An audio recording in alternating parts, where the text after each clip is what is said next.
इस्रायलवर इराणने हल्ला केला। 180 पेक्षा क्षेपणास्त्र डागलेली आहेत। नसरल्ला यांच्या हौतात्म्याचा पहिला बदला असल्याची प्रतिक्रिया हे मिसाइल्स डागल्यानंतर इराणने दिली आहे। पण इराणने मोठी चूक केली। आता इराणला चुकीची किंमत मोजावी लागणार असं या सगळ्या प्रकारानंतर इस्रायलचे पंतप्रधान बेंजामिन नेतन्याहू यांनी म्हटलेलं आहे आणि इशारा दिलेला आहे।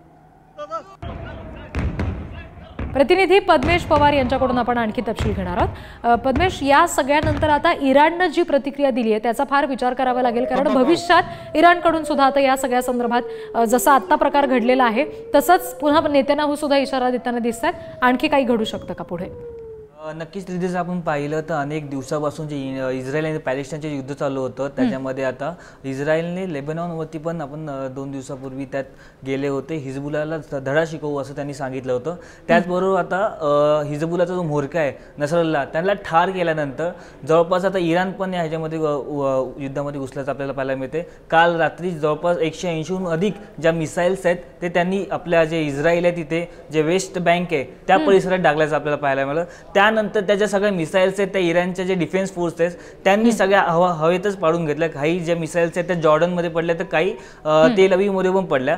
त्यामुळे जवळपास त्या जो हल्ला झाल्यानंतर लगेच अमेरिका आणि त्याचबरोबर इस्रायल यांची जी संपूर्ण जी सुरक्षा यंत्रणा आहे ती जागी झाली। त्यांनी लगेच तो ज्या इस्रायलमध्ये ज्या आलेल्या मिसाईल्स आहेत त्या पाडून टाकल्यात आणि बरोबर जेव्हा त्यानंतर लगेच बेंजामिन यांनी एक वक्तव्य केलं की इराण जर असं करत असेल तर त्याला त्याचा पे करायला लागेल। त्यानंतर आता संपूर्ण जे मध्य जे आशियामध्ये आता जे युद्धाचे ढग आहेत ते अजून मोठ्या प्रमाणात पसरत लागलेत।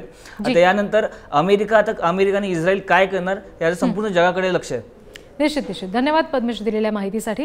तर या सगळ्या संदर्भात आपण बोलणार आहोत। निवृत्त लष्कर अधिकारी सतीश ढगे सर सध्या आपल्याशी जोडले गेलेले आहेत। सतीश सर, इराणने मोठी चूक केली असं नेतन्याहू म्हणतात, मोठी किंमत मोजावी लागेल इराणला असं देखील म्हणतात।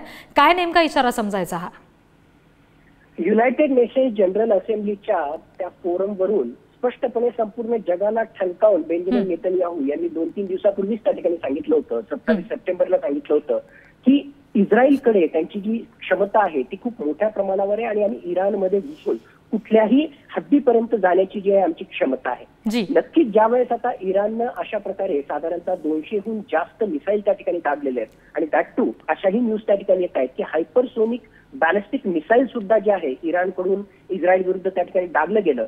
परंतु मुळातच जे आहे मिसाईल डिफेन्स सिस्टम अतिशय तगडी इस्रायलची आहे, म्हणजे शॉर्ट रेंज रॉकेट्स पासून ते लॉंग रेंज रॉकेट्स पर्यंत त्या वेगवेगळ्या प्रकारच्या रॉकेटचा मिसाईलचा बंदोबस्त करण्याची क्षमता इस्रायलकडे असल्यामुळे एवढ्या मोठ्या प्रमाणावर हल्ले केल्यानंतर सुद्धा त्यांचं विशेष नुकसान झालं नाही।